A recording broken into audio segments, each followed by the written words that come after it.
Eu gosto muito dessa música. O pessoal daqui teve uma galera que foi lá na GM, lá na Cracolândia, passou uma vigília lá com a gente. E essa é uma música que o Virgílio canta um monte de vezes, toda noite, durante toda a noite. E eu sempre gosto, quando eu lembro dessa música, eu me lembro sempre de lá. Né? Quando a gente canta essa música na igreja, eu me vejo lá, naquele lugar onde pessoas estão nas trevas, onde a gente olha aquelas pessoas e é difícil às vezes até enxergar um ser humano. Né? Parece mais um bicho do que gente, né? E a gente poder dizer para essas pessoas, naquela circunstância, a grandiosidade e o poder do nosso Deus. E aí eu estava lembrando, quando a gente cantava, lembrando de Geame, a nossa igreja, a gente tem um ministério na Fundação Casa. A gente foi desafiado pela própria Geame, várias unidades da Fundação Casa que estão sem atendimento espiritual, estão sem pessoas levando o Evangelho. E aí a gente começou a orar para Deus mostrar onde a gente ia trabalhar. E um dos irmãos da nossa igreja já foi funcionário da Fundação Casa, ele era carcereiro lá, ele trabalhava lá dentro. E ele mandou um e-mail para o pessoal da Fundação Casa, e a diretora do estado de São Paulo da Fundação Casa entrou em contato com a gente e desafiou a gente atender a Fundação Casa de Jundiaí, que fica a 80 quilômetros lá de Barueri. E falou, não, vamos encarar. E desde 2013, estamos em 15, faz 2 anos, caramba. Desde 2013, a gente está lá toda quarta-feira. Então, toda quarta-feira vão 3 pessoas da nossa igreja. Agora são 4. 2 que tocam violão e 2 que pregam. E a gente fala de Jesus lá para os meninos. E eu me lembro toda vez que eu canto essa música de lá também, porque são pessoas nas mesmas circunstâncias. E eu fiz um rap para eles lá. Né? Eu fiz um rap e eu canto esse rap para eles sempre lá de improviso. Né? O rap é mais ou menos assim, como é que é? Se liga, meu irmão, presta muita atenção. Eu não sou muito de acreditar em conversão de prisão, não. Eu só acredito na verdadeira conversão quando abre o portão. E aí eu vou falando com eles, improvisando, inventando, cada vez o rap sai diferente. Mas eu falo para eles que eu não acredito muito nesse negócio de conversão de cadeia, não, né? Porque o cara na cadeia, ele não pode beber, ele não pode fumar, ele não pode transar, ele não pode matar, ele não pode traficar, ele não pode roubar, ele está sempre com a mãozinha para trás lá, sim senhor, não senhor, senhor daqui, senhor de lá, hora de acordar, hora de dormir, hora disso, hora daquilo. Mas quando abre o portão, aí eu quero ver o verdadeiro cristão, eu quero ver o crente mesmo. Aí eu lembrei e falei assim, vou adaptar o rap, né? Então vou dizer para você, preste muita atenção, se liga, meu irmão. Eu não sou de acreditar em acampamento não, viu? Eu acredito na verdadeira conversão quando isso aqui acabar, quando o mundão chegar, eu quero ver se você vai brilhar.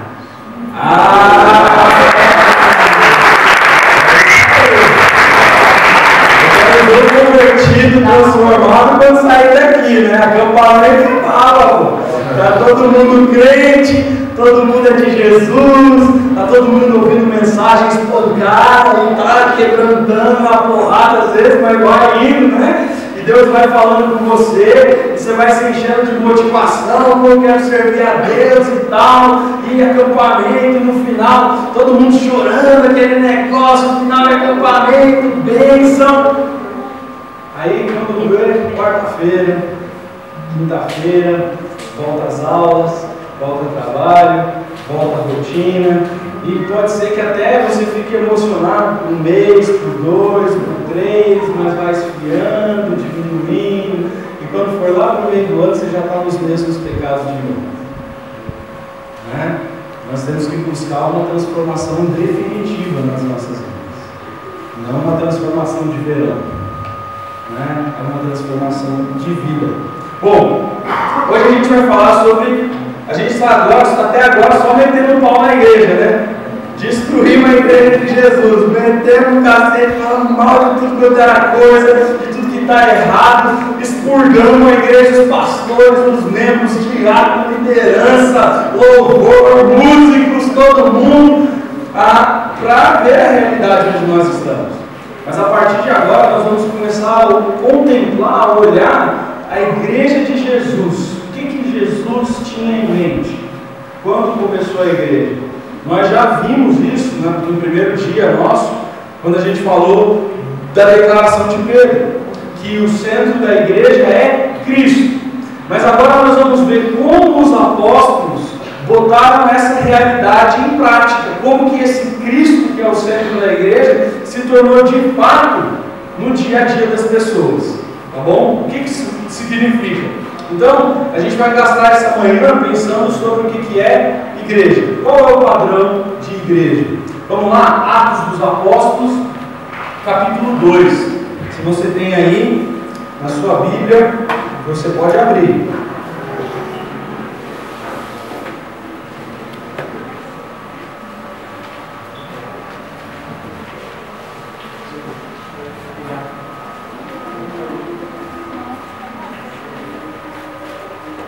A gente vai ler a partir do versículo 42.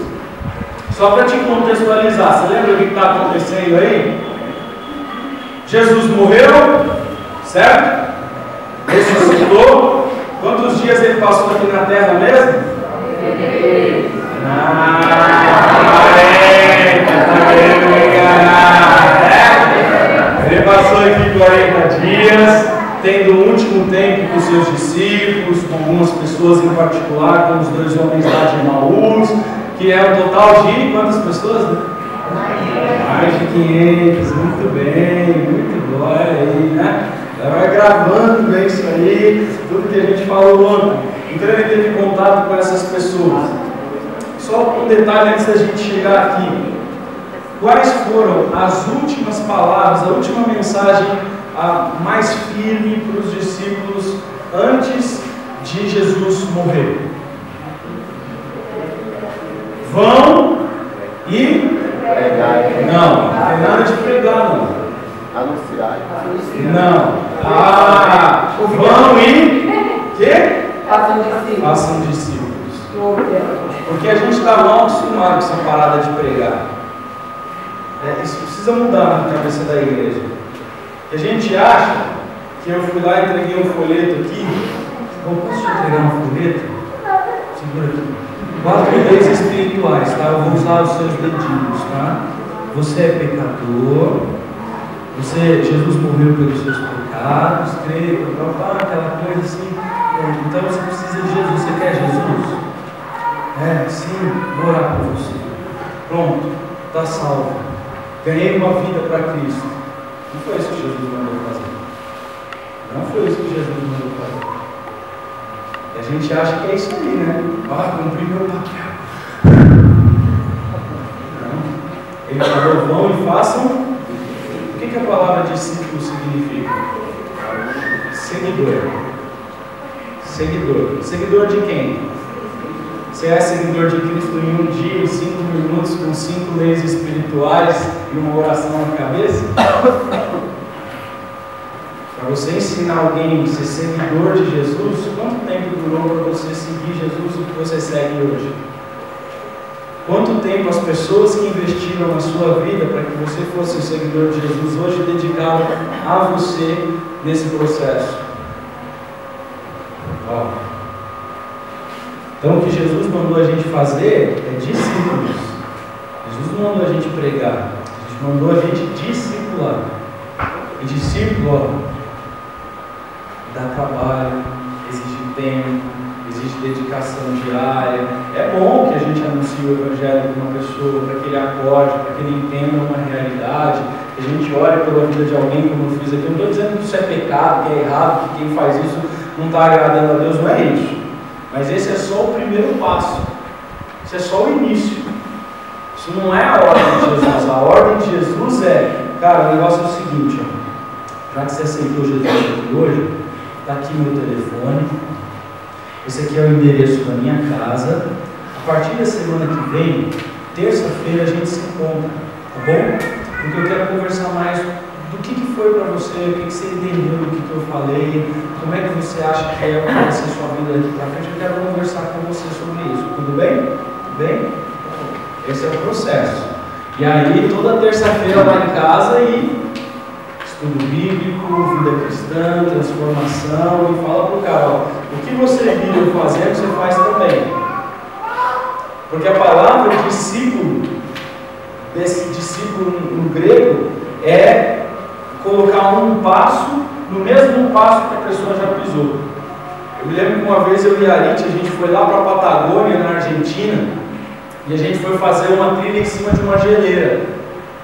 E as geleiras, elas têm 30, 40 metros de altura, são imensas.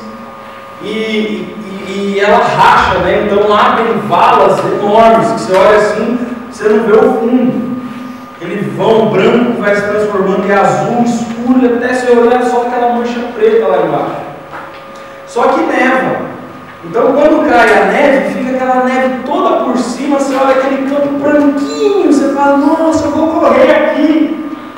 Só que você não sabe que debaixo daquela tomadinha de neve tem uns buracão de 30, 40 metros de profundidade para baixo.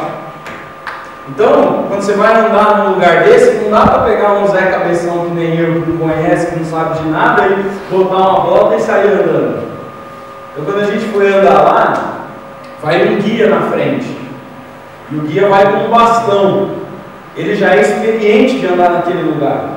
Então, ele vai com um bastão, batendo nos lugares, e ele fala assim, pisa no mesmo lugar que eu pisei, não pisa nem 1 metro para a direita, nem 1 metro para a esquerda, nem 1 metro para frente, nem 1 metro para trás. Onde você vir que está a marca do meu pé na neve, você põe o seu.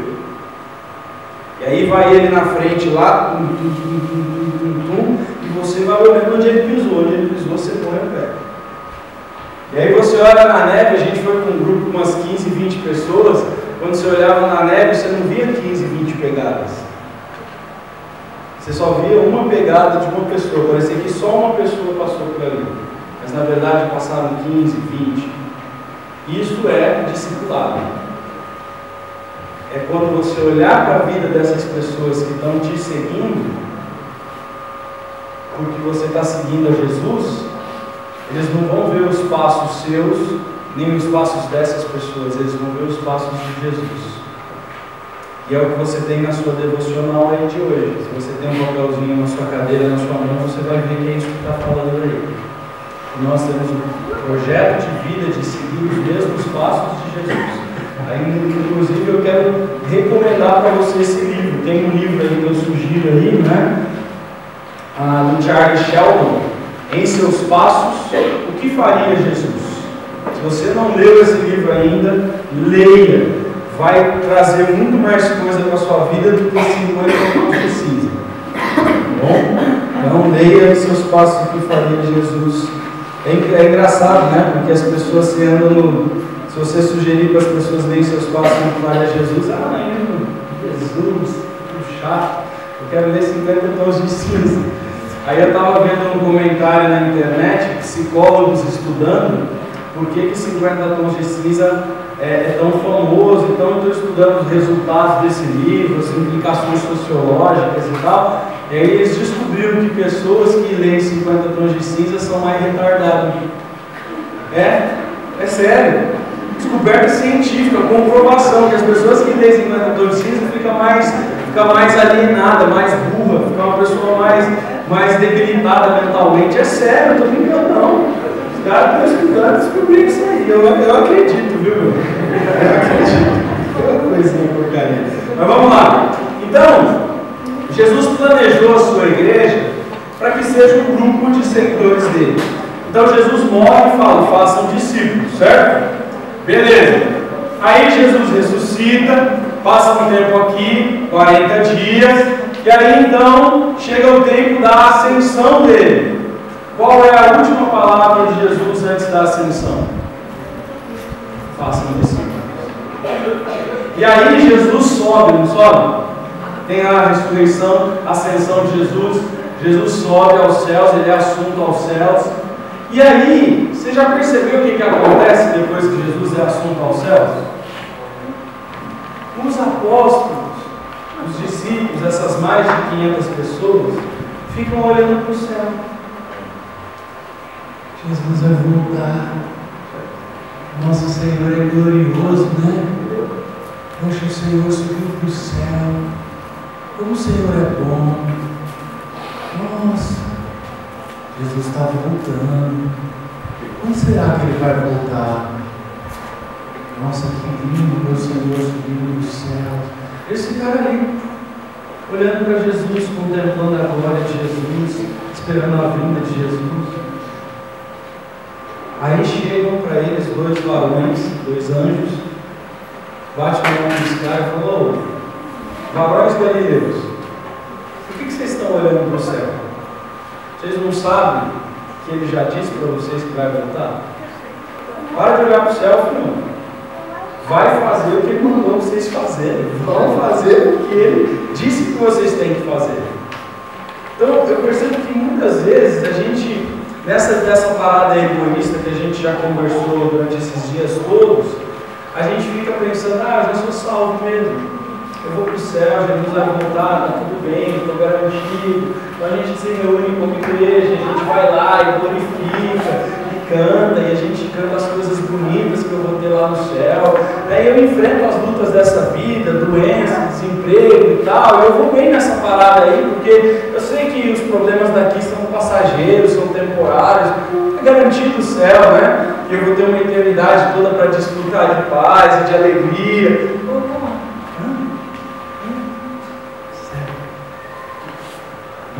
Céu lindo, céu lindo, céu, há mansões celestiais, todas feitas por Deus e por crente, olhando para o céu. E aí precisa vir uns varões aí, tocar no seu ombro e falar: vai fazer o que Ele mandou, vai fazer discípulos de todas as nações. E aí os caras acordam: fazer discípulos. Então acaba a ascensão de Jesus, eles voltam para Jerusalém e ficam aguardando. Jesus disse para eles que viria, que desceria sobre eles o Espírito Santo, que o Espírito Santo tem um propósito. Qual é o propósito do Espírito Santo? Alegrar meu coração, ser o meu consolador. Recebereis poder quando desceis sobre vós o Espírito Santo. E Ele vos dará poder para quê? Para serem minhas. O poder do Espírito Santo tem um objetivo. Qual é? Testemunhar Jesus Cristo. E quando desce o Espírito Santo sobre eles, eles começam a pregar Jesus Cristo. E é esse texto que nós vamos ler agora. O resultado da descida do Espírito Santo. Quando alguém tem o Espírito Santo, quando alguém recebe o poder de Deus, quando alguém entende os propósitos de Deus, o resultado é esse aqui que a gente vai ver. Olha o que é. Primeira coisa, versículo 42, ele diz assim: eles perseveravam em quê? Na doutrina dos apóstolos. Eles se dedicavam constantemente, diariamente, continuamente a estudar a Bíblia. Essa galera entendeu o seguinte: se a gente quer ser a igreja de Jesus, e se a gente quer fazer o que Jesus mandou, a gente precisa conhecer profundamente, muito a palavra de Deus. Eu preciso estudar. Então eles se reuniam todos os dias, eles faziam isso continuamente, perseverantemente, estudar a palavra de Deus. Queridos, quando eu estou falando de estudar a palavra de Deus, eu não estou falando daquela leitura com sono que você faz antes de dormir.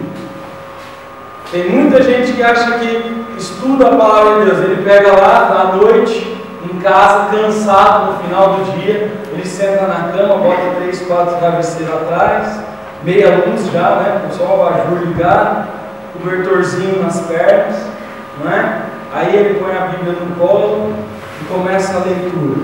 Primeira linha, segunda linha, terceira linha. Joga a Bíblia para o lado e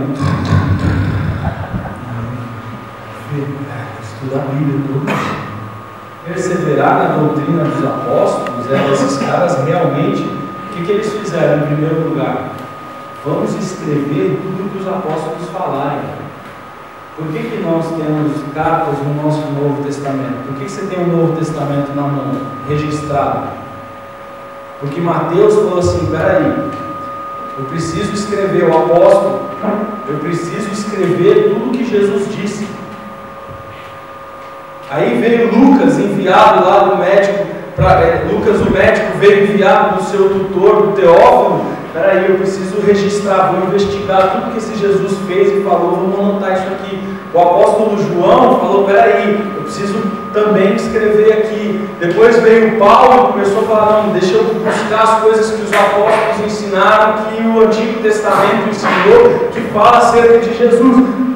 Então não é simplesmente você fazer uma leitura parca, é investigação, é estudo mesmo, é igual você faz na faculdade, é igual você faz na escola. Você precisa sentar com a sua Bíblia. Eu estava falando ontem com a Giane, você não pode viciar numa versão da Bíblia, porque a Bíblia foi escrita em grego, e toda tradução para o português ela é limitada, porque existem palavras que não é possível você traduzir de uma língua para outra. Você vai fazer uma tentativa. Então o que você tem na sua mão aí, ela tem um certo limite. Ela é boa, as traduções brasileiras são excelentes, nós temos ótimas traduções. Mas não dá para você ficar assim, eu vou ficar só com a revista atualizada, eu vou ficar com a linguagem de hoje, pelo amor de Deus. Se tem uma traduçãozinha ruim a linguagem de hoje, eu vou ficar só com a NVI, porque a NVI teve uma comissão, a NVI é boa. Não, tudo tem limite. Então o ideal, você vai estudar a Bíblia, você vai botar na sua frente uma linguagem de hoje, uma NVI, uma Bíblia Mensagem, uma revista atualizada, uma revista corrigida. Você vai ler o mesmo texto em todas elas. Aí você vai fazer as suas anotações, os seus entendimentos, você vai levantar perguntas, talvez surjam dúvidas que você não tem resposta. Anota essas dúvidas, chegar na igreja, procura o Marcelo, procura o pastor Ayrton. Pastor, eu estava estudando minha Bíblia essa semana, surgiu um questionamento aqui, o que isso significa, para que isso serve? Estudar mesmo. Se tem um troço que me deixa bravo, lá na igreja, a minha igreja, quem estava falando ontem, a Camila, né, que falou, pastor, a sua igreja é a pior do mundo, vocês não botam os exemplos ruins. Eu falei, mas é mesmo, aí eu sou pastor de lá, vai ser bom. Tem como, se eu sou pastor de lá, não tem como ser bom, ela vai ser igual a mim, pecador, errado. Mas a gente investe muito lá na igreja para comprar material para a escola dominical, para as crianças, material para o culto de noite, que é diferente do material da EBD, e tem um monte de material, e a gente dá de graça. A igreja investe aí R$1.000, R$2.000 por ano, só comprando material, e do mesmo jeito que o material é entregue, ele volta. Sem nenhuma anotação, sem nenhuma inscrição. Tem gente que pega a revista dos adolescentes, dos jovens, não abre uma vez no ano, não faz uma leitura, nada, nem sabe onde está na maioria das vezes. Então o resultado tem que ser estudar a Bíblia. Por quê? Dá um clique aí para mim. Os estudos bíblicos, eu estou falando de EBD, de grupo pequeno, de anotar as mensagens. Eu não sei você, mas eu ouço mensagem com a página do Facebook aberta. Pastor, você assiste mensagem navegando no Facebook? Eu falei, não, senhor. Eu não gosto de escrever. Eu sempre falo que eu sou analfabeto. Eu não sei escrever mais com caneta, com papel, o dentro dói a mão, sai uns garganchos horríveis, não funciona.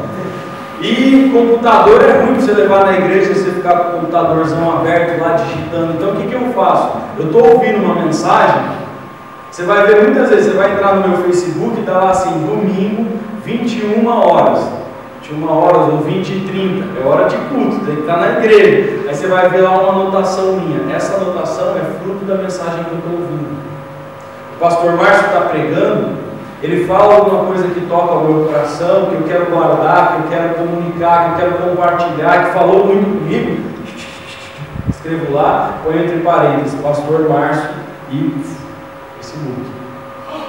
Às vezes você vai ver o Facebook no mesmo horário, tem 5, 6, 7, 8, 9 postagens seguidas, mensagem. Estou ouvindo a mensagem, eu estou guardando aquilo, eu estou absorvendo aquilo e ao mesmo tempo estou compartilhando aquilo. Tanto é que lá na igreja a gente tem internet Wi-Fi e ela é liberada na hora do culto, para as pessoas fazerem isso também. Porque o que importa para mim? Guardar, aprender e comunicar. Então, é algo que você tem que fazer. Você está ouvindo uma mensagem? Anota. Põe no papel. Você não tem papel? Anota na nota do celular. Tem internet? Põe no Facebook, dá um jeito, mas guarda aquela informação. Aquilo é precioso para você, aquilo vai te servir. Quando eu tinha a Bíblia de papel, a minha Bíblia tinha escrito para tudo que era lado. Você pega a minha Bíblia antiga de papel que eu usava antes, tem escrito para tudo que é lado. Aquelas páginas em branco que tem no começo da Bíblia, cheio de frases, cheio de nome, cheio de marcação, porque eu estou buscando conhecer mais a palavra de Deus. E em buscar conhecer mais a palavra de Deus, eu frequento a escola dominical. Tem outro lugar melhor? Tem outro lugar melhor? Eu frequento a escola dominical, eu estou lá. Eu quero conhecer, eu quero saber, eu quero aprender, eu quero buscar. Eu vou para um grupo pequeno, não sei se vocês têm grupo pequeno lá na igreja, não tem, né? A gente lá na igreja tem um grupo pequeno, vou para um grupo pequeno, eu quero estudar, eu quero saber. O pastor pregou no domingo à noite, eu estou anotando, eu estou estudando, eu estou questionando, eu não concordei com isso que o pastor falou não, depois de terminar o culto eu vou lá falar com ele. Lá na igreja a gente até colocou lá, você pode, a gente disponibiliza o meu telefone celular e o meu e-mail. E aí as pessoas durante o culto vão ficando com dúvida, mandam perguntas. E no final do culto a gente tem 10 minutos em que eu respondo as perguntas das pessoas sobre a mensagem que eu acabei de pregar. Porque o objetivo ali é aprender, é guardar, é observar, é reter a palavra de Deus. Eu conheço um crente que sabe o nome de todos os personagens da novela, desde a novela da Malhação até a última novela antes do Jornal Nacional, ele sabe o nome de todos os personagens da novela. E anda na rua falando, você viu o que a fulana falou? É, mas o fulano é tal coisa. Eu não sei, porque eu não assisto novela, mas tem gente que sabe. E aí, você pergunta para ele um personagem da Bíblia, ele não conhece. Você pergunta para ele assim, pô, você assistiu aí, como é que é o negócio das estrelas, o céu das estrelas, como é que é o nome dele? A Culpa é das Estrelas. Assisti, pô, que filme lindo. Como é que é o filme? Não, tinha uma menina que era assim, que era assado, e ela saiu com carinha, e ela ficou com uma doença lá, ia morrer, e pai, conhece o filme todo. Aí você chega para a pessoa e fala assim, você conhece o livro de Malaquias? Você já ouviu falar de Oséias? Oséias o quê? Tá mais ou menos que tem um amigo meu, né? Foi pregar o evangelho na tribo indígena, nos ribeirinhos lá da Amazônia. Aí encostava o barco numa tribo lá, numa vilazinha de pescadores artesanais. Vem receber eles um cara com a camisa do Flamengo, né? E o cara torcedor fanático do Flamengo. Aí eles sentaram no toco e conversaram com o cara e tal. Aí ele falou pro cara assim, vocês já ouviram aqui, alguém já anunciou para vocês sobre Jesus? Já veio alguém falar para vocês sobre Jesus? Aí o cara falou, esse tal de Jesus não é daqui não, senhor. Ele não veio por aqui ainda não. Aí, caramba, o cara conhece o Flamengo, o cara ouve o jogo do Flamengo, mas nunca ouviu falar que existe alguém chamado Jesus Cristo que morreu na cruz do Calvário. Tem muito crente que é assim, conhece de tudo, menos das coisas de Deus. Por isso, ser igreja, viver a vida da igreja implica necessariamente, obrigatoriamente em estudar a Bíblia. Por quê? Põe aí para mim, dá um clique aí para mim. Porque estudo bíblico, dá mais um, gera unidade doutrinária. Uma das coisas que Paulo diz que tem no Novo Testamento é: todos vocês têm que ter a mesma maneira de pensar. E como é que a gente vai ter a mesma maneira de pensar se todos nós não estudamos as mesmas coisas? É por isso que eles, unânimes, juntos, perseveraram em estudar juntos a a palavra de Deus. Porque tem coisas que eu aprendo da palavra de Deus que eu não vou aprender sozinho. Eu só vou aprender quando está no grupo, porque o grupo faz perguntas que eu não faço. Eu mesmo citei aqui para vocês uma frase de um membro da minha igreja, fruto de um estudo bíblico, que mudou a minha vida. Ele disse: pastor, para um cristão, cada escolha é uma renúncia. Rafael Gomes disse isso. E eu vou ter 100 anos de vida, e eu vou ter essa frase marcada no meu coração, porque o Rafael Gomes disse isso no nosso grupo pequeno, lá na sala da minha casa, numa terça-feira de um ano qualquer, de um dia qualquer, que mudou a minha história. Então, eu nunca tinha chegado a essa conclusão sozinho. Então, estudar a Bíblia junto é fundamental, para que se mantenha o mesmo modo de pensar, uma maneira igual de pensar. E o grupo se fortalece com isso. Qual é o problema, e agora eu vou apontar o dedo para a nossa vida, para a nossa igreja, qual é o maior problema da Igreja Batista hoje? Pastor Ayrton está aqui, pastor Marcelo está aqui, eu estou aqui. Qual é o maior problema? Falta de unidade. Porque o que os batistas creem sobre o divórcio? Nada. O que os batistas creem sobre o novo casamento? Nada. O que os batistas creem sobre a ordenação de mulheres ao pastorado? Nada. Cada igreja é uma sentença, cada cabeça pensa de um jeito, cada lugar é de uma maneira, não existe unidade doutrinária. Tem vezes que eu sou convidado para pregar a igreja batista, que eu venho assim e falo assim: será que eu estou numa igreja pentecostal? É verdade, tem uma vez que eu fui pregar numa igreja batista, lá em Osasco, me convidaram, fui. Aí eu cheguei, entrei, vi o prédiozinho, a igreja batista, começou o louvor. E desce o fogo, Senhor, não tinha nego que rodopiava, e o irmão lá do louvor, ministrando o louvor, se ligando lá da rua, lá da massa, para no seu coração, vai descer, vai descer, vai descer. Eu te juro, eu saí de dentro, e fui olhar na parede, porque eu achei que eu tinha entrado na igreja errada. Eu falei: onde eu estou? Porque não existe uma unidade de pensamento, não existe uma unidade de doutrina, não existe uma comunhão. Por quê? Porque cada um está preocupado com a sua própria igreja. O pastor Mendes escreveu, lá da Pimba de Atibaia, escreveu um artigo essa semana falando disso. Teve a convenção batista lá agora em Gramado, no fim do ano, e estava cheia, disse que os cultos foram maravilhosos e tal, e tudo, só que ele tinha uma preocupação no coração, só tinha velho. Ele falou: olha, pastor, eu fui lá, os pastores, né, ele falou para o geral, eu fui na convenção batista, os cultos estavam bons, os preletores eram bons, a música foi boa, estava cheio, tinha uns cultos com 1000 pessoas e tudo, batistas vindos do Brasil inteiro, mas só tinha velho, só gente de cabecinha branca. E ele falou assim: esses velhos vão morrer. Em breve, a maioria deles vai morrer. Cadê os jovens? O que vai sobrar no final? E aí ele escreve um artigo muito bom, falando justamente sobre a falta disso. Falta da unidade doutrinária, falta de um pensamento comum, bíblico, que gera união e comunhão com todos. Então, essa é uma realidade que a gente precisa prestar atenção. A igreja de Jesus só vai subsistir, só vai ser forte, só vai ser poderosa, como a gente canta na música, né? Ela é forte, poderosa, sobre a terra prevalecerá, se nós estudarmos juntos.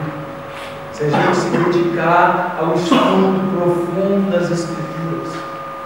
Não é aquela coisa paga, mas aquela coisa que grifa, que anota, que tem o dicionário, qual o sentido dessa palavra, o que isso significa, quem foi que escreveu, que momento histórico, como é que isso muda a minha vida na segunda-feira. Quer dizer, estudar a Bíblia. Isso também gera, dá mais um toque aí para mim, fidelidade às Escrituras. Como é que eu vou obedecer porque eu não conheço?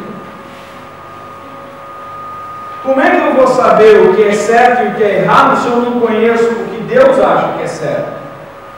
Então, Perseverar no ensino dos apóstolos tem que gerar na nossa vida fidelidade às Escrituras. Quer dizer, quanto mais eu conheço, mais eu sou convidado à obediência. E essa perseverança é fundamental nisso. Porque eu não sei você, mas eu sou extremamente questionador. Eu questiono tudo. Quem me acompanha no Face sabe. Eu sou chamado pelos meus amigos lá, vem um polêmico. Porque eu sou assim mesmo, porque eu duvido de tudo, eu pergunto. E como é que eu vou me construindo como cristão? Estudando continuamente. Porque as perguntas que eu levanto, eu quero resposta. Então, continuamente buscando, continuamente procurando, continuamente estudando, continuamente me aperfeiçoando, eu inclusive estou deixando de ser polêmico. Porque aí eu era polêmico demais e os meus amigos pastores começaram a sentar o reino em mim.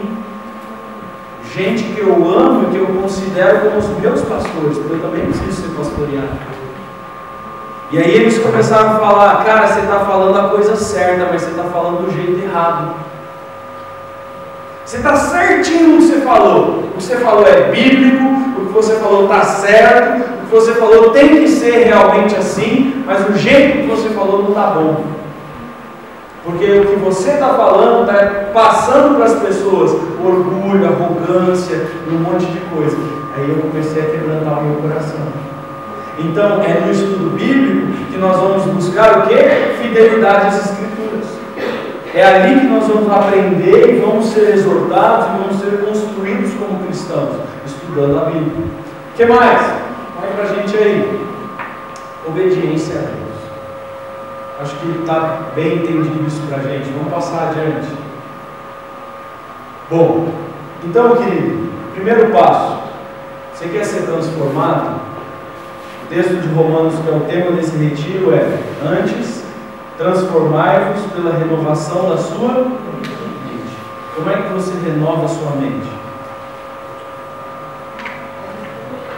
Com um amigo. Você vai tirar as suas ideias e substituir as suas ideias pelas ideias de Deus. Você vai tirar os seus projetos de vida e vai substituir os seus projetos de vida pelos projetos que Deus tem para você. Você vai tirar os seus pensamentos, os seus gostos pessoais, você vai se autoanular, você vai abrir mão de si mesmo, deixar esse papo de, eu acho que, eu penso que, como é que você falou ontem lá? Não é bem assim, eu não entendo desse jeito, não. Você vai jogar isso fora e você vai substituir por Deus pensa que, Deus quer que, Deus acha que, o pensamento de Deus é, e isso vai reger a sua vida, a ponto de você poder chegar e dizer como Paulo dizia: agora, a vida que eu tenho na carne, vivo não mais eu não vivo mais. A vida que eu tenho hoje, as atitudes, as palavras, os pensamentos, os desejos, os sonhos, não sou eu mais que vivo. Quem é que vive? Cristo em mim. Então essa é a questão. O estudo bíblico é importante para que nós possamos permitir que nós sejamos transformados, para que a nossa vida seja a vida de Cristo em nós. Então esse é o primeiro passo. A Igreja de Jesus se dedica ao estudo profundo da Palavra de Deus. E como está faltando isso? Como está faltando? Como as músicas evangélicas dos nossos dias são pobres. Pobres mesmo, teologicamente falando. Não estou falando só da pobreza das heresias, eu estou falando inclusive do português, estou falando inclusive do conhecimento simples das coisas mais básicas da Bíblia. Você vê gente escrevendo coisas que fazem impossíveis. Cara, será que as crianças lá do Cordeirinho de Jesus da minha igreja já sabem isso? E o cara que é cantor evangélico está cantando essa besteira? Vou chamar os Cordeirinhos de Jesus, o Cordeirinho vai lá ensinar para ele lá. Então, precisa estudar a Bíblia, né? Precisa estudar a Bíblia. A gente precisa muito se dedicar ao estudo da Palavra de Deus. Só para você ter ideia, eu estava ouvindo um grande pregador aí, evangélico, num congresso grande, de uma editora grande aí que acontece no Brasil, né? E aí o cara começa a palestra dizendo o seguinte, que Jesus não era tão Deus quanto a gente pensa que Ele é. E aí, mesmo pegando pessoas inteligentes como a Camila e a Jeane, eu consegui enganar elas. Dei a volta. Não é? E você acha que o falso profeta, que o anticristo vai ser um semi-analfabeto, bobão, que vai chegar? O diabo, fiel, conhece da Bíblia 3 vezes mais do que qualquer pastor na face da terra. Ele está nessa parada desde o começo. Ele conheceu pessoalmente Abraão, Jacó, Isaac, conviveu com esses caras tudo aí. Tempo integral ainda com os caras. Né? Então, ele sabe como é que é o negócio. Ele não vai vir para a gente com uma bobeirinha qualquer. Ele vai trazer para você sempre uma doutrina que aparentemente aos seus olhos vai falar assim, caraca, isso é bom pra caramba, hein, meu? E no fim das contas tem um afastamento de Deus por causa de um erro doutrinário. Então, precisa estudar a Bíblia, a gente precisa mesmo se dedicar a isso. Bom, outra coisa que eles perseveravam em estar juntos, não somente estudando a Bíblia, mas estar juntos, porque a palavra comunhão significa ter coisas em conjunto, junto com, comunhão, junto com, estar junto com. Eles estavam juntos quando que diz aí no seu texto aí? Uma vez por semana, no culto domingo à noite. Quando? Todos os dias. Todos os dias eles estavam juntos. Todos os dias. Não era no culto de domingo à noite que ninguém fala com ninguém, porque todo mundo chega atrasado quando o louvor já começou, entra escondidinho, senta, assiste e vai embora correndo, porque na segunda-feira tem que trabalhar. Então ninguém convive com ninguém. Não é? Essa é a realidade, mas não é assim que tem que ser. Como é que tem que ser? Junto. Junto.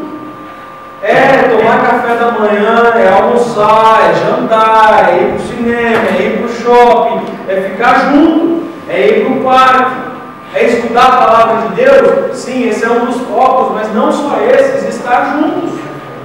Eu me pergunto para você, quanto tempo da sua semana você passa junto com seus irmãos em Cristo?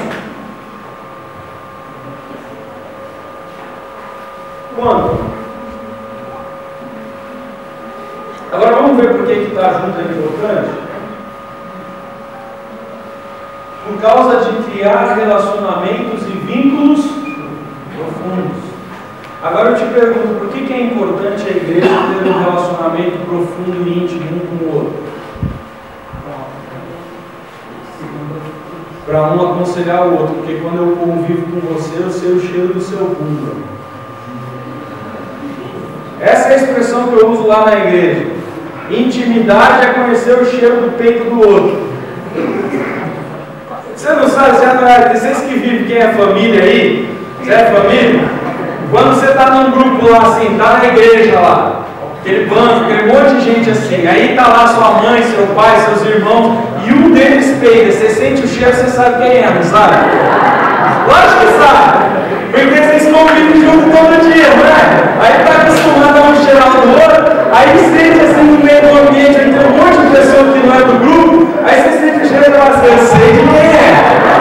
Já olha para o seu irmão ou para sua mãe. É assim que rola, não é? Porque você está junto. Então eu falo para o pessoal lá da igreja, a gente tem que ser tão convivendo junto, a gente tem que estar tão junto que um sabe o cheiro do peito do outro, né? Isso é comunhão, isso é intimidade. E aí quando eu estou falando, por que vocês estão achando que eu estou fazendo uma piada, né? Por que eu estou falando do cheiro do pum? Né?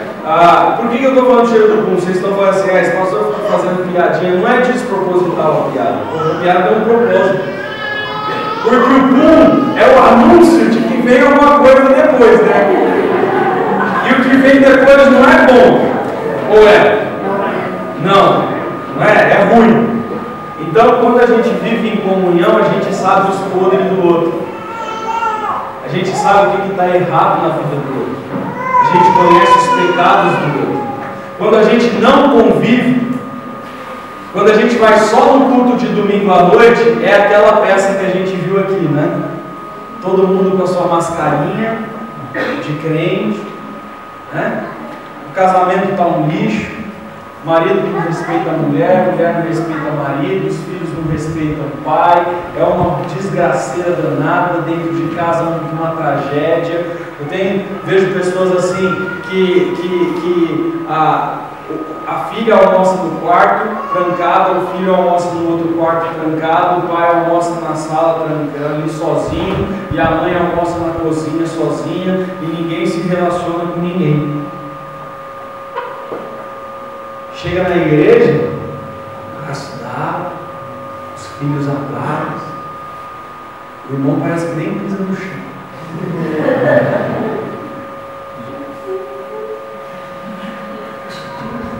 Senta junto, aquele bando, a família inteira, né? Você olha que coisa linda, família cristã, todo mundo na igreja, olha que bens.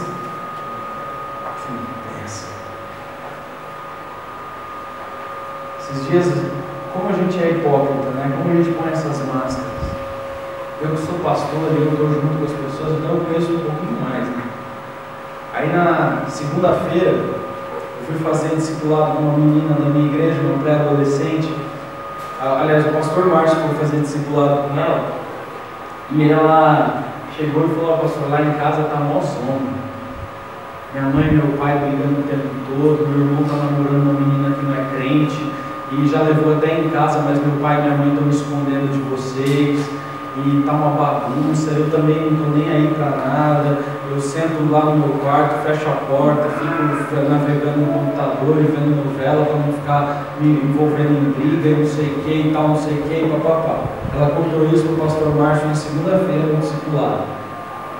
Aí eu e o Márcio, a gente se reúne na terça para falar sobre cada pessoa, sobre o que está acontecendo, a gente junto olhar para a palavra de Deus e ver algumas maneiras da gente poder ajudar um e outro e tal.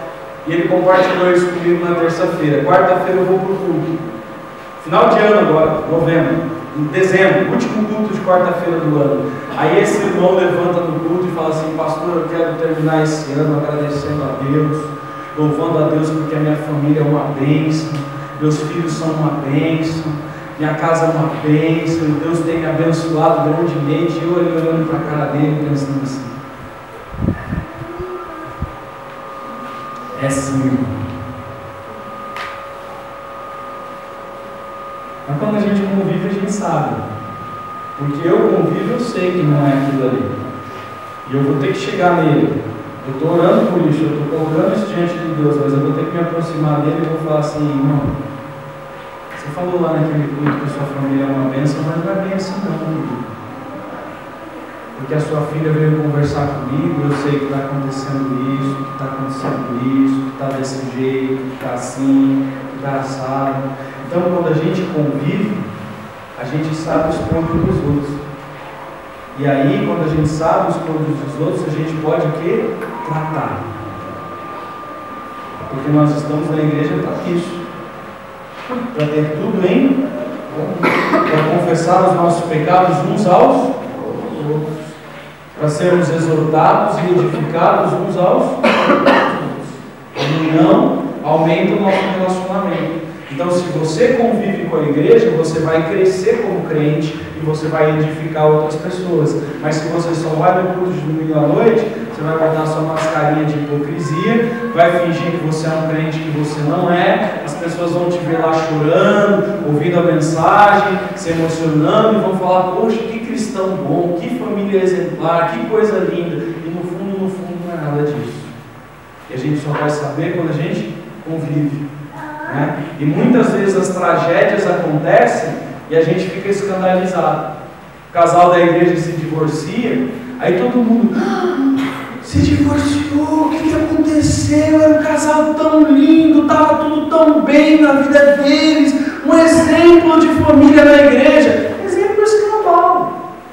Você só vê no domingo à noite, com a carinha de crente, com o jeitinho de crente. Mas você não conhece, você não vive, você não se relaciona. Então, eles estavam todo dia juntos. E estar junto constantemente é fundamental para a igreja de Jesus. Então, se nós queremos ser a igreja de Jesus, a gente tem que se unir. Está junto. Eu vejo assim, jovens da igreja que saem mais com os amigos que são de fora da igreja do que com os amigos da igreja. Está errado. E geralmente esses jovens são os mais carnais mesmo, porque eles vão com aquela pegadinha, não, estou lá para falar de Jesus, para evangelizar. Você engana quem isso aí? Às vezes só o trouxa do pai e da mãe, né? O pai e a mãe parece que é cego, não deu valor. Meu filho está indo lá falar de Jesus para os amiguinhos dele, tá? Assim, né? Bom, edificação e correção. Então, quando a gente está junto, a gente se edifica, a gente se corrige. Só é possível fazer isso juntos. O que mais? Ajuda espiritual. Queridos, viver nesse mundo aqui não é fácil. O mundinho desgraçado que a gente vive. Como é pesada a carga que nós temos que carregar. Não é? Você que trabalha, não é terrível? Você se desgasta, você se mata, você às vezes hora extra, noites. Você chega no final do mês, você olha aquele contra-cheque do Elite, você fala assim: foi para isso? Foi para isso? Aí você chega em casa, água aumentou, luz aumentou, telefone aumentou, gasolina aumentou,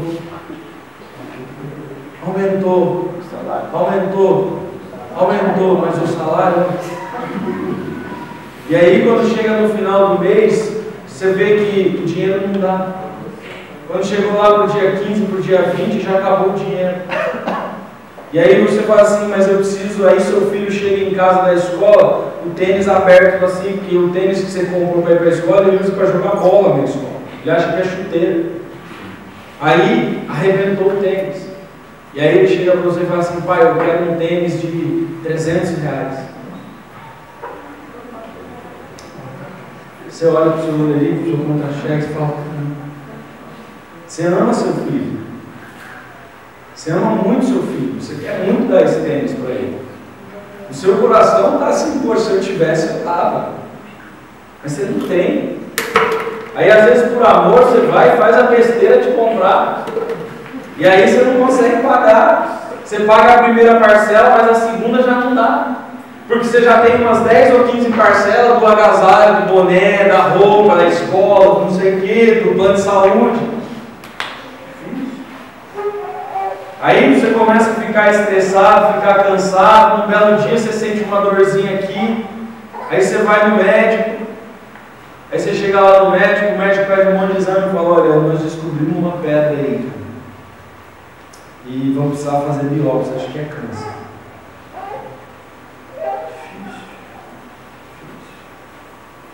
Difícil. Viver nesse planeta que não é fácil não, gente.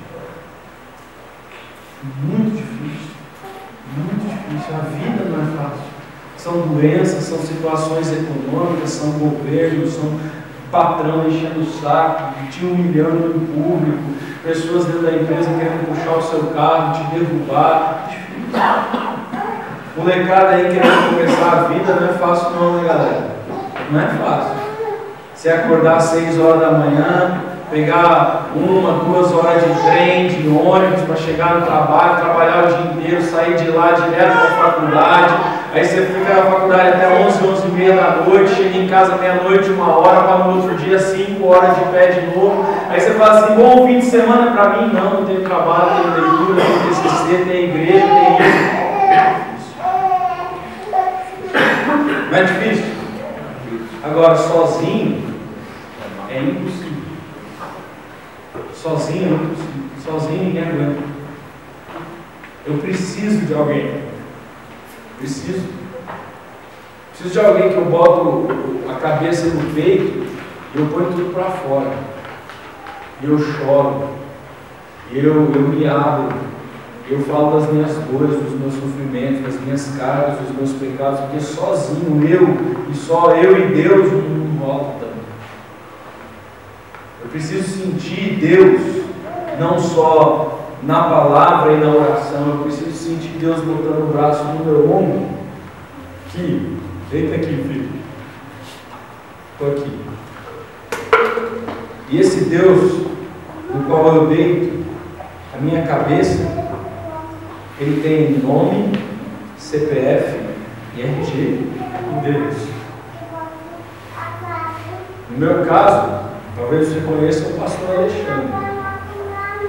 O pastor Alexandre, lá de Itaí, Guido, são horas e horas no telefone por semana, no Skype, falando de mim, falando da minha família, falando das minhas dores, falando dos meus sofrimentos. Eu preciso. A gente tem um grupo pequeno lá na nossa casa, a gente se reúne na nossa casa uma vez por semana, 10, 15 pessoas ali, todo mundo com filho, todo mundo com criança, todo mundo passando lutas, a gente chora, a gente abre a vida, e um apoia o outro, e motiva o outro. Eu preciso disso. É necessário. Então a gente tem que carregar as cargas uns dos outros. A gente tem que incentivar uns aos outros, a gente tem que motivar uns aos outros, a gente tem que fortalecer uns aos outros. E se a gente só se vê no domingo à noite, não rola isso. A gente precisa continuamente estar junto, porque gera ajuda espiritual. Você vê a grande busca dos seres humanos hoje por um psicólogo. Tem gente que paga 250, 300 reais para ser ouvido. Você vai no analista, né? Você deita lá no divã, né? Você deita lá, o cara fala, pode falar. Ah, sabe o que é? Minha esposa está me dando problema e tal, não sei o que, e está tudo difícil, e está uma batalha lá em casa, e o cara fala mais. E você passa 6 horas falando, quando termina, dá 2 horas, 1h30, o cara falou, ó, deu o seu tempo. 250 reais. É só isso? Não, só para você botar para fora mesmo. O que ele está alugando para você? O ouvido dele. Ele não vai te dar nenhuma solução. Olha só uma frase que eu gosto muito, do Dietrich Bonhoeffer. Vamos ler o texto dele, que está aí. Vixe, não apareceu. Então eu vou ler aqui. Deixa aí, não ajuda. Aí, olha lá. Olha só, o psicólogo, o observador de natureza humana mais experiente, sabe infinitamente menos sobre o coração humano do que o cristão mais simples que vive sobre a cruz de Jesus Cristo. A maior introspecção, capacidade e experiência psicológica não consegue compreender uma coisa, o que é o pecado. A sabedoria do mundo sabe o que aflição, fraqueza, fracasso são, mas não conhecem a impiedade do homem. E por isso também não sabem que o homem é destruído unicamente pelo seu pecado e pode ser curado somente pelo perdão. Só o cristão sabe disso. Na presença de um psiquiatra, eu só penso ser um homem doente. Na presença de um irmão em Cristo, eu posso ousar ser um pecador. O psiquiatra deve primeiro pesquisar o coração e ainda assim ele nunca sonda até a sua profundidade. O irmão cristão sabe que quando eu venho para ele, aqui está um pecador como eu, um homem sem Deus, que quer confessar e anelar o perdão de Deus. O psiquiatra me encara como se Deus não existisse. O irmão me vê como se estivesse perdido. O juiz e o misericordioso Deus na cruz de Jesus Cristo. Dietrich Bonhoeffer buscam a ajuda do Espírito Santo para sondar o mais íntimo do meu ser, do meu coração, para que o Espírito Santo traga à tona tudo que está ali escondido e eu possa falar disso com alguém e ser curado por alguém. E você percebe que quando o Novo Testamento fala disso, de confessar o pecado uns aos outros, de aconselhar-vos mutuamente, o novo tetel, que está lá em 1 Tessalonicenses capítulo 5, que é do bater testa, confronto de sentimentos, de pensamentos, essa coisa do cristão, ele não está falando do pastor da igreja. Porque talvez você poderia sair daqui e falar assim, bom, vamos fazer o seguinte, pastor Ayrton, traz a agenda aí, vamos começar de quarta-feira para frente, fazer uma trilha de agendamento, que tem um monte de gente precisando confessar pecado, tratar, falar dos seus dores, dos seus sofrimentos. Você acha que o pastor Ayrton dá conta? Ah, filho, são 180, 200 pessoas. Ah, contrata mais um Marcelão, não vai dar tudo. Ah, bom, Beto junto. Dá só se botasse um pastor para cada pessoa. É por isso que nós somos irmãos. E quando ele fala de confessar, se aconselhar mutuamente, ele está falando de um crente ajudar outro. Então vocês, entre os adolescentes, entre os jovens, entre os adultos que estão aqui, nós devemos ter grupos entre homens cristãos, mulheres cristãs, adolescentes cristãos, jovens cristãos, se reúnem para se fortalecer, para confessar pecado, para aliviar a carga, o jugo, o peso, para falar sobre as suas dores, os seus sentimentos. Isso é a igreja de Jesus, foi isso que Jesus planejou. É por isso que eles estavam juntos todos os dias. Por isso que eles perseveravam. Dá um clique aí para a gente, vamos ver se aqui. E a última questão, serviço. A gente falou um pouco disso ontem à noite. Se você é crente, se você está aqui, você tem a Jesus Cristo, você tem dons do Espírito Santo. E a Bíblia diz que os dons não existem para você ser servido. Os dons não são para você. Os dons são para quê? Para servir aos outros. A edificação do. Ele fala lá sobre o dom de línguas, né? Ah, você tem dom de línguas, aí você chega na igreja e fala lá, se ele canta, como a gente vê por aí, não é? E aí ele fala, o que essa pessoa está fazendo? Quem que ela está edificando? Ela mesma. Ela fala, você não serve para nada, vai para sua casa e faz sozinho, trancado dentro do quarto. Quanto aos dons, ele diz o seguinte, se tem alguém com dom de línguas, que haja também alguém que tem o dom de tradução.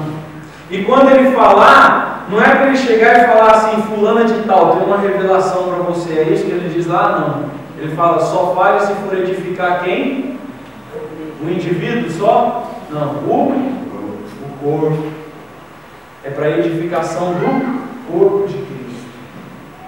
Então, nós temos que ter essa percepção. Os dons, eles existem para edificar o corpo. É por isso que a gente está junto. A gente não está junto só para ir sugar as pessoas e receber o que elas têm para oferecer. Mas a gente está junto também para edificar, para trabalhar, para servir. Quando eu fui para o ministério pastoral, cheguei na igreja depois de 6 meses de seminário, precisava fazer estágio. Aí eu cheguei para o pastor e falei assim, pastor, eu preciso fazer estágio. Aí ele falou, precisa fazer estágio. Tá bom, volta aí à noite que eu já vou estar com o estágio preparado. Eu, no meu coração, legal, pastor aberto, né, meu? Vai me dar uma oportunidade, vou pregar, vou dar aula de escola dominical, vou fazer alguma coisa na igreja, né? Afinal de contas, é você, pastor. Aí chega uma noite na igreja, ele está com um molho de chave na mão. Aí ele falou, olha, aqui estão as chaves da igreja. Eu quero que você chegue meia hora antes, abra as salas, ligue os ventiladores, luz, vê se está tudo em ordem, se tem giz, se tem caneta, se o quadro está limpo, dá uma verificada no banheiro, se está tudo limpinho, se tem papel no cesto, se tem saquinho plástico e tal. E durante a escola dominical você vai ficar repondo o copo, você vai ficar olhando os corredores da igreja, você vai limpar o banheiro se precisar e tal, não sei o quê. Tá bom, pastor, se é assim para você vir o corpo, eu vou fazer. Eu fiquei 6 meses fazendo isso. Quando terminou, ele falou, muito bem, parabéns, você fez muito bem a sua função, agora eu vou te dar uma outra função. Eu falei, poxa, agora vai, agora eu vou pregar, agora eu vou dar aula, agora eu vou fazer alguma coisa, né, que tem a ver com o pastor. Aí ele chegou e falou assim, fui lá para a igreja no domingo, ele falou, olha, tem essa sala aqui, mostrou uma sala vazia, essa sala aqui, a gente está com um problema sério, nasceram vários bebês na igreja, o nosso berçário está inadequado, as pessoas do berçário não são bem treinadas, a gente está com o berçário velho, a sua função agora é fazer o berçário da igreja funcionar.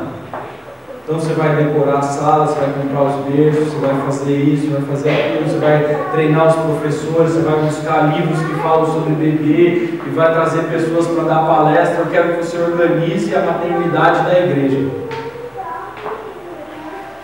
Eu fiquei 1 ano organizando a maternidade da igreja. Terminei a maternidade da igreja e me passou para os juniores. 6 meses. Não deu muito certo, porque eu tocava o terror com eles, atrapalhava muito lá em cima. Aí me botaram para os adolescentes.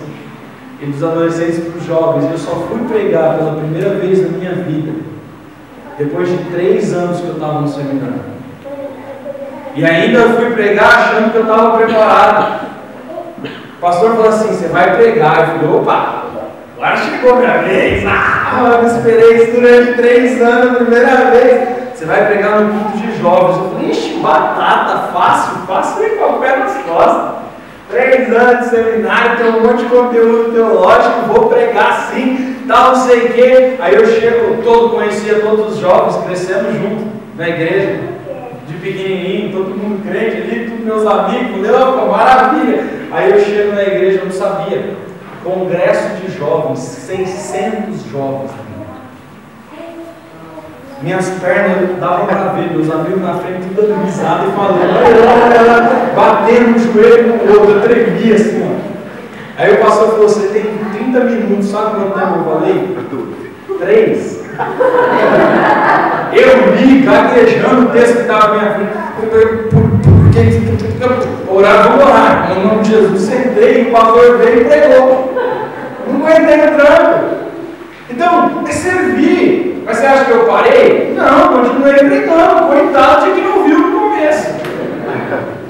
Mas alguém tinha que ouvir, porque senão não ia aprender.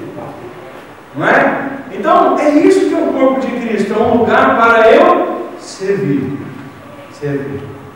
Não é só um lugar para eu ser acolhido e ser abençoado, mas é um lugar para eu trabalhar, para eu abençoar. E tem coisa que qualquer um aqui pode fazer. Tem alguém aqui que não consegue limpar um banheiro? Vocês estão limpando aqui, né? Lavando prato, louça, fazendo, servir. Você acha que com isso você não está edificando alguém? Assim. Tem pessoas que se aproximam de Deus por causa do serviço que você fez. Consegue dormir bem à noite, ouvir a palestra aqui, porque o banheiro não está fedendo o quarto inteiro. É o seu serviço. Você está edificando vidas, você está transformando vidas. Talvez se a pessoa tivesse dormido mal por causa do fedor do banheiro, ele estava com sono aqui e não estava sendo edificado. Foi o seu trabalho aqui. Então, servir. Se nós somos juntos, estamos juntos para quê? Para servir uns aos outros. Pode passar. E a última coisa, os outros pontos a gente vai trabalhar à noite, que são 6 pontos. Perseverar no partir do... O que significa perseverar no partir do pão? A primeira coisa, significa que há um só corpo, que foi partido por todos nós. Isso significa que não tem ninguém nessa sala aqui melhor do que ninguém. Não tem ninguém melhor do que ninguém. Esses dias lá na Fundação Casa, eu cheguei e falei para os moleques lá da Fundação Casa, porque no Natal nós vamos fazer um evento de Natal lá e saiu um quebra-pau, porrada, e gente se querendo se matar, quase teve uma rebelião, sério mesmo, bagulho sério. Aí beleza, qual o motivo da rebelião? Tinha um menino que foi preso por estupro. Ele estuprou uma moça e foi preso por causa do estupro. Aí os outros lá dentro não aceitam o estuprador. Aí quiseram matar ele. Tentaram bater nele. 2 moleques. Um assassino, o outro traficante de drogas. Querendo matar o estuprador. Aí os guardas interviram e sentaram o pau, arrebentaram os 2 na porrada lá. E a gente presenciou tudo aquilo lá. Aí beleza, cheguei agora no fim do ano, eu falei assim, agora no começo do ano, a gente voltou, eu falei para ele assim, vocês são muito bons, né? E eu falo assim com ele mesmo, papo não. Pô, não é assassino, tirou a vida de um filho de alguém, matou uma pessoa, se achando melhor do que um estuprador, pelo menos a menina está viva. Pelo menos ela tem chance de se recuperar, de buscar um tratamento, um psicólogo e continuar a vida dela. Você tirou a vida do outro. O cara dá 7 palmos debaixo da terra e você acha melhor do que ele? E você que vende droga aí, seu otário? Quantas pessoas estão no meio, estão mortas por sua culpa? Quantas mães estão chorando hoje porque os filhos estão usando a droga que você vendeu? E falando com eles lá, e o moleque baixou a cabeça. Eu falei assim, você acha melhor que o cara? Você é igualzinho. Vocês são tudo do mesmo balaio. E eu vou dizer mais para vocês. E eu sou pior do que todos vocês. Aí eles olharam para mim assim. Eu falei, sou mesmo. Sabe por quê? Porque eu faço as mesmas coisas que vocês fazem e ainda venho aqui apontar o dedo dos pecados de vocês.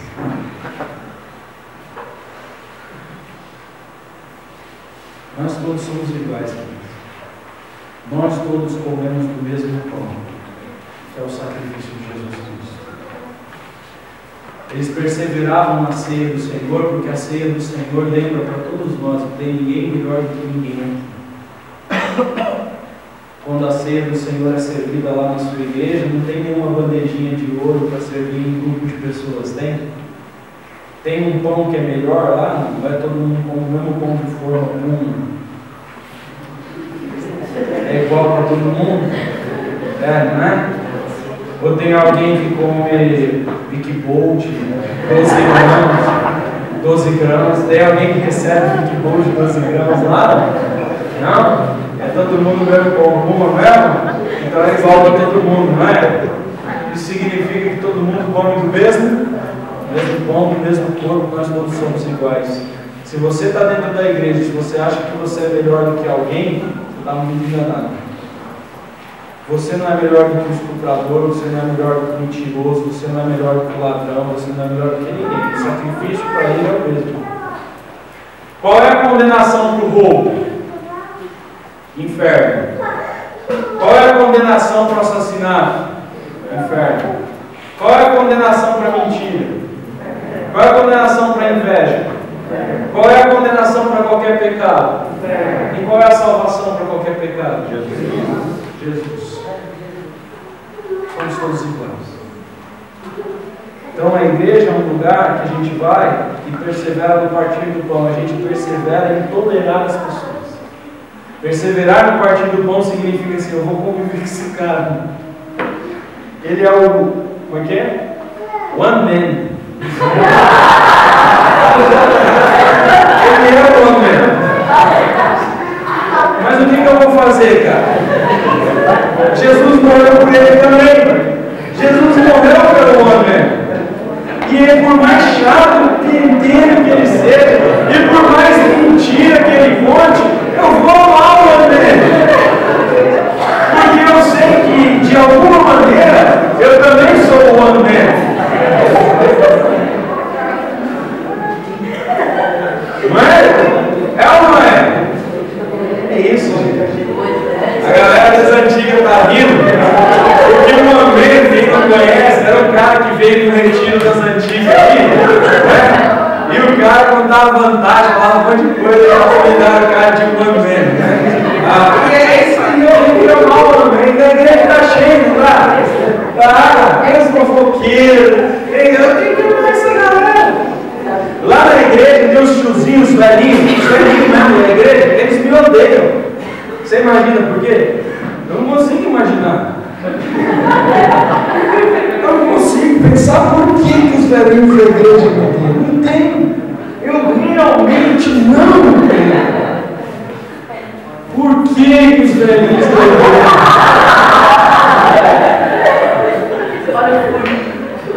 Olha o guri. E eu gosto de domingo à noite na igreja. E eu não consigo entender por que eles não gostam de mim. Ué, é óbvio que eles não gostam de mim. Eu sou tudo diferente do que eles acostumaram, me ouviram desde sempre na igreja. Aí eles falam de mim um monte pelas costas. Tem uma irmã que chegou para mim, uma senhorinha, falou assim, pastor, eu estou orando. Eu falei, nossa, que bênção, irmão. Eu estou orando para o senhor ir embora da igreja. Falou para mim. E aí eu olhei para ela e falei assim, irmão, eu também estou orando. Aí ela falou assim, para eu morrer, né, pastor? Eu falei assim, não, irmão, para você me aceitar e me amar, porque eu preciso tanto da sua vida e da sua oração. Eu sou tão pecador, eu sou tão falho, eu preciso da senhora. Eu sei que a senhora é como uma mãe para mim, e oração de mãe tem poder na presença de Deus. Ora para Deus me transformar, irmão. Ela ficou doente, eu fui visitar no hospital. E não fui porque eu sou pago para isso, não sou pago para visitar ninguém. Então, porque eu amo essa irmã. Eu realmente oro para que Deus abençoe a vida dela. Então, é isso que a gente tem que aprender a viver. A gente é tudo farinha no saco, a gente é tudo pecador, nós todos estamos do mesmo jeito. Nós todos comemos o mesmo pão. Então, se a gente divide a ceia do Senhor, a gente tem que dividir todas as coisas. Então, perseverar numa ceia, no partir do pão, isso é uma referência, mas dá um pouquinho aí para mim. Essa perseverança de pecadores, mais um, gera uma comunidade igualitária. E essa comunidade igualitária gera, pode dar um mais no passo aí, dignidade financeira. Deixa aí mesmo. Dignidade financeira. Dentro da igreja, todo mundo tem que ter todas as coisas. O texto diz assim, eles partiam o pão e ninguém tinha falta do quê? De nada. Eu acho um absurdo a gente viver numa igreja. Eu estava falando disso ontem com algumas pessoas. Lá na igreja, no ano passado, ano retrasado, a gente fez uma reforma e colocou equipamento de som. Só o equipamento de som foram R$30 mil. Só de equipamento de som. A reforma da igreja foram outros 15 ou 20. Pintar, cobrir mofos, essas coisas assim. Então, num período de 6 meses, nós gastamos uns R$50 mil num prédio, em coisa material, física. Aí tinha um irmão da igreja, desempregado, há 1 ano e meio. E ele, porque estava desempregado, meteu uma caixinha de som em cima do carro e ele usava o carrinho dele para fazer essas propagandas de rua, ficar rodando e fazendo propaganda no alto-falante lá. E o carro quebrou. E ele no culto lá falou, irmãos, eu quero pedir oração porque meu carro quebrou e não sei o que lá. Aí eu falei assim, vou ajudar esse irmão, vamos ajudá-lo. Faz um orçamento, irmão, quanto que sai para arrumar o seu carro? Ele fez um orçamento lá, eu falei, mas irmão, faz para deixar o carro 0 bala. Aí ele fez um orçamento lá, R$3.500. Aí fomos para a Assembleia. Chega na Assembleia, olha irmãos, nós vamos trocar o equipamento de som, isso vai melhorar esses problemas de reverberação, problemas disso, daquilo e tal, e o culto vai ficar mais gostoso no ouvido. Quem é a favor? 100%. Onde são loucos? Agora a gente vai pintar a igreja, vai tirar uns mofos, uns pontos que está aqui, precisa arrumar ali e tal. Quem é a favor? Todo mundo. Irmãos, agora, olha, tem essa situação, tem um irmão da igreja aqui, eu não vou mencionar não para não constranger, mas está precisando de uma situação difícil, passando por um tempo difícil, a gente precisa de R$3.500 para ajudar a família dele, então não sei o quê. Pastor, todo mundo tem situação difícil. Se a igreja for ficar ajudando todo mundo que tem situação difícil, o dinheiro da igreja vai ficar para todo mundo, então. Porque eu também tenho conta para pagar na minha casa. Aí o outro levanta a mão, pastor, eu quero fazer uma proposta para não levar isso para votação. Sabe quanto foi o tempo de assembleia discutindo isso aí? 1h20. E no final a votação foi assim, 60% a favor e 40% contra. A gente dá mais valor para a coisa do que para a pessoa. Como é que a gente gasta 30 mil no equipamento de som e a gente não dá 3 mil por irmão que está precisando? Como é que a gente paga 15, 20 mil na reforma de um prédio para pintar a parede, que vai ficar para o capeta, porque se Jesus voltar, quem vai usar é Satanás. e nós não vamos cuidar de uma vida. No ano passado a gente precisou discutir a questão salarial dos pastores da igreja. Pastor Márcio ganhando R$ 1.500 por mês, pagando 800 de aluguel, e a igreja achando que não dá para viver. Alô? Alô? Quem que vive com 700, 800 reais? Aí vai discutir reunião em cima de reunião, discussão em cima de discussão. Um saco. Pessoas a gente não valoriza, coisas a gente valoriza. É para comprar cadeira? Paga. É para comprar ar-condicionado? Paga. É para pintar a parede? Paga. É para benefício para mim? Paga. É para viagem para acampamento? Paga. Agora vamos cuidar do irmão, da irmã, do pastor. Vamos aumentar o pastor. O salário Marcelo está pouco. Vamos botar para 6 mil, porque ele tem que ganhar. Vai ver para você ver. Vai. A discussão aqui dá. Então a gente tem que mudar isso.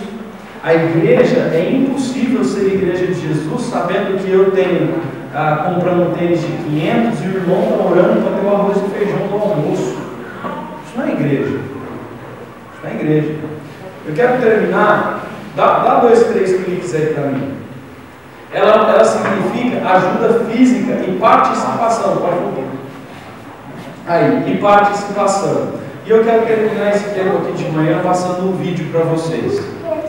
O vídeo está em inglês, tem legenda. Você vai ter que subir um pouco mais lá, né? Porque eu acho que a legenda não vai aparecer ali. E esse vídeo é de uma galera lá dos Estados Unidos, que eles, vocês vão ver no vídeo, eles saem na rua pedindo comida para as pessoas. E depois eles vão pedir comida para um mendigo. Fica olhando o que acontece nesse vídeo.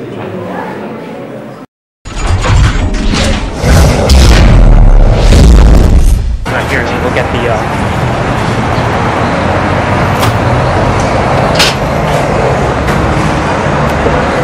How you doing, man? Is it okay if you could spare that slice for me, please? Nah, man, I work for this, bro. Yeah. White trash dude off smarter than me, man. Really?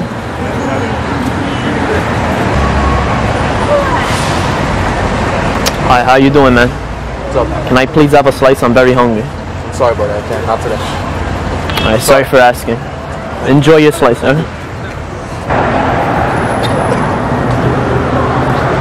Hello, excuse me. Can I have a extra slice? I'm hungry. No. Fuck out of here. Fuck out of here. I'm hungry too. Fuck out of here. You got True Religions on at 19? Fuck out of here. Do the fucking job. Sorry for asking.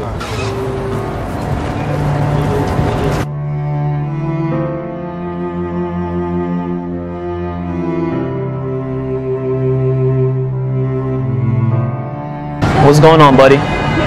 How you doing? We ate a lot of, slices. You want the rest? Alright, here you go, man. Alright, take care, buddy.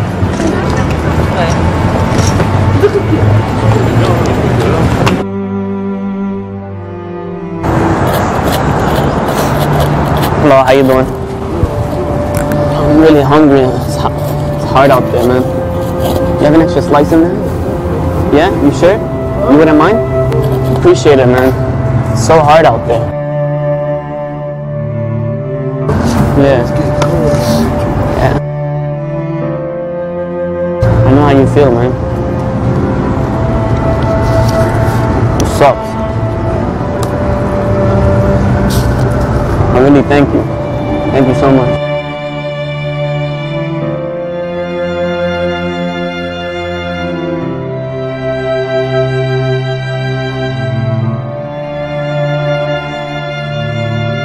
I'm gonna get going.